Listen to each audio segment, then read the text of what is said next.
Ang hindi marunong lumingon sa pinanggalingan ay hindi makakarating sa paroroonan. Sa buhay, mahalaga ang pag-unawa sa ating pinagmulan.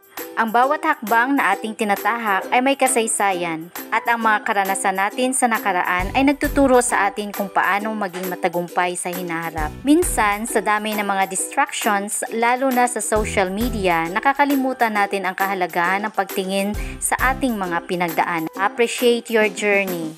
Ang unang hakbang ay ang pahalagahan ng iyong journey. Isipin mo ang lahat ng mga pagsubok at tagumpay na iyong naranasan. Lahat ng ito ay bahagi ng iyong growth. Learn from your mistakes. Mahalaga ring matutunan mula sa mga pagkakamali natin. Walang tao na perpekto at ang pagkatalo ay bahagi ng ating paglalakbay. Imbis na mag-focus sa pagkatalo, mag-focus sa mga aral na maaring mong makuha mula dito. Mag-reflect kung paano mo maiiwasan ang mga pagkakamali na ito sa hinaharap. Never compare yourself to others. Isa sa mga pinakamahalagang bagay na dapat tandaan ay huwag ikumpara ang iyong sarili sa iba, lalo na sa social media. Madalas nakikita natin ang mga tagumpay ng iba at nai-insecure tayo. Pero tandaan, ang bawat tao ay may kanya-kanyang journey. Ang kanilang success ay hindi dapat maging batayan ng iyong halaga. Limitahan ang oras na ginagugol mo sa social media. Mag-focus sa iyong sariling progress at mga layunin sa buhay. Kung ikaw ay nakapansin na ang mga kaibigan mo ay nagpo-post ng kanilang achievements, sa halip na mainggit, isipin mo ang iyong sariling mga tagumpay. Isulat ang mga bagay na ikaw ay proud of. Kahit maliit man ito o kahit gaano ito kaliit, ang mga simpleng tagumpay ay dapat ipagdiwang.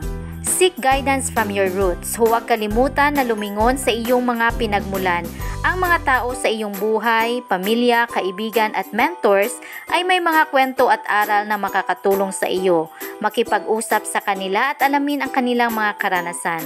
At kung paano nila nalampasan ang mga pagsubok. Kung ang iyong lolo at lola ay nagkaroon ng mga pagsubok sa buhay, makinig sa kanilang kwento. Malaki ang maitutulong ng kanilang wisdom sa iyong sariling journey.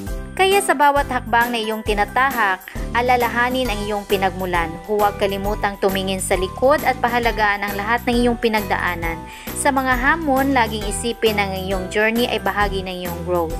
Sa bawat pagsubok, may pagkakataon. In every challenge, there is an opportunity. Sa buhay, maraming pagkakataon ang nagmumula sa mga pagsubok na ating hinaharap. Madalas nating nakikita ang mga hamon bilang hadlang. Ngunit kung susuriin natin ito ng mabuti, makikita natin na ito ay mga pagkakataon para sa ating growth at pagbabago. Embrace the challenge. Ang unang hakbang ay yakapin ang hamon. Sa halip na matakot sa mga pagsubok, tingnan ito bilang pagkakataon upang matuto at lumago. Kapag may dumating na problema, tanungin ang iyong sarili, ano ang maaari kong matutunan mula rito? Ano ang mga hakbang na maaari kong gawin upang malampasan ito? Halimbawa, kung ikaw ay na-reject sa isang job application, imbis na mawala ng pag-asa, gamitin ito bilang motivation upang pabutihin ang iyong resume or interview skills. Makipag-ugnayan sa mga nakaranas na at humingi ng feedback. Develop a positive mindset. Mahalaga ring magkaroon ng positibong pananaw. Ang iyong mindset ay may malaking epekto sa iyong reaksyon sa mga hamon sa buhay. Kapag nag-isip ka ng positibo, mas madali mo makikita ang mga solusyon. Gumawa ng daily affirmation, isulat ang mga positibong bagay tungkol sa iyong sarili at basahin ito tuwing umaga. Halimbawa, may kakayahan akong malampasan ang anumang pagsubok. May kakayahan akong malampasan ang anumang pagsubok. May kakayahan akong malampasan ang anumang pagsubok. Seek support. Huwag kalimutan na humingi ng suporta mula sa iba. Ang pagkakaroon ng network ng mga taong sumusuporta sa iyo ay napakahalaga. Hindi mo kailangang harapin ang lahat mag-isa. Maglaan ng oras upang makipag-usap sa mga kaibigan o pamilya kapag ikaw ay may pinagdaraanan. Kanilang mga pananaw at suporta ay makakatulong sa iyong makahanap ng solusyon. Kung ikaw ay na-stress sa school o trabaho, makipagkwentuhan sa iyong kaibigan. Minsan, ang simpleng pag-uusap ay nagdadala ng malaking ginhawa. Reflect and adjust. Matapos ang bawat hamon, maglaan ng oras upang mag-reflect. Ano ang mga natutunan mo? Ano ang maaari mong baguhin sa iyong approach sa susunod na pagkakataon? Sa bawat pagsubok, may pagkakataon.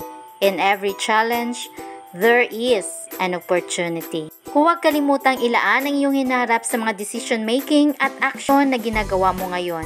Tanggapin ang mga hamon ng buhay, paunlarin ang positibong pananaw, humingi ng tulong at mag-reflect sa iyong mga karanasan.